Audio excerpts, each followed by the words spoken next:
Hi guys! Good morning! Dahil sahod ngayon, lalabas kami ni Yachi. At may good news nga pala sa akin si Yachi.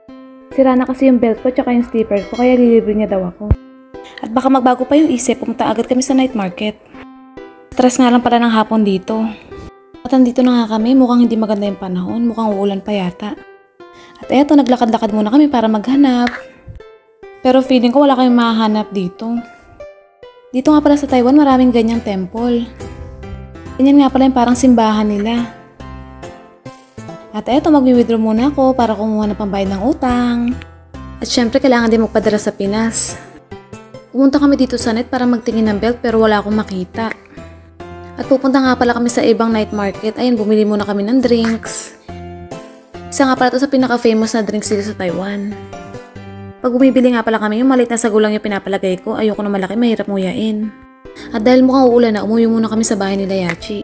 At dahil na-miss ko magmerienda ng tinapay tsaka itlog, nagluto muna ako. Dahil medyo nakaangat-angat na tayo sa buhay. Syempre char lang, 3 itlog agad yung lulutuin ko para sa akin. Bago ko iperito yung itlog, niluto ko muna yung tinapay. Gusto ko kasi sa tinapay yung mainit. At ayun nga, tapos na ako magluto. O diba ang sarap? Ang dami kong kakainin ngayon dahil sahod. At ayun, i-reveal ko na yung sahod ko ngayong buwan. Yan nga pala yung basic salary dito sa Taiwan. Halos lahat ng company pare-pareho lang, nagkakaiba lang sa OT. At dahil absent ako ng 2 beses, ito yung kalta sa akin.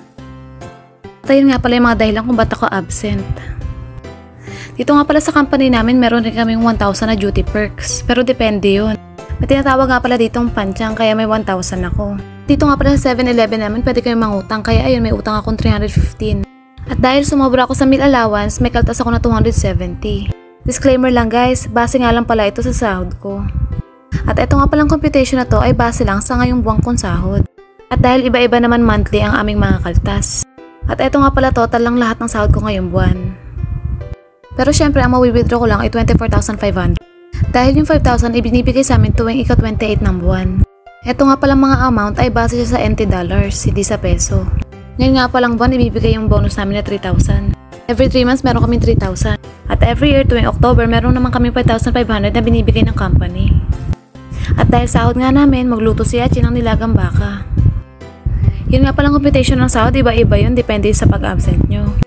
At yung bonus naman na 3,000, depende naman yun sa performance nyo kung lagi kayo napasok. At kapag naman nagre-contract ka, meron kang 5,000 every year. At eto na nga, naglagay na si Yachi ng repolyo. Grabe dami ng repolyo. Feeling ko nagluto si Yachi ng nilagang repolyo na may konting baka. At sobrang dami ng repolyo, akala ko magkapansit kami. Pero okay lang dahil 2 lang naman kami kakain yan. At dahil favorite ko yan, maglalagay rin pala kami niyan. Isang klase nga rin pala yan ng tofu o tokwa. Dito nga pala sa Taiwan, iba-iba yung sahod namin, depende yun sa OT at depende sa company.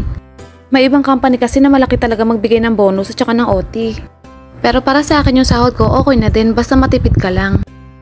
Yun na nga, ready na yung pagkain namin. Yun lang guys, bye!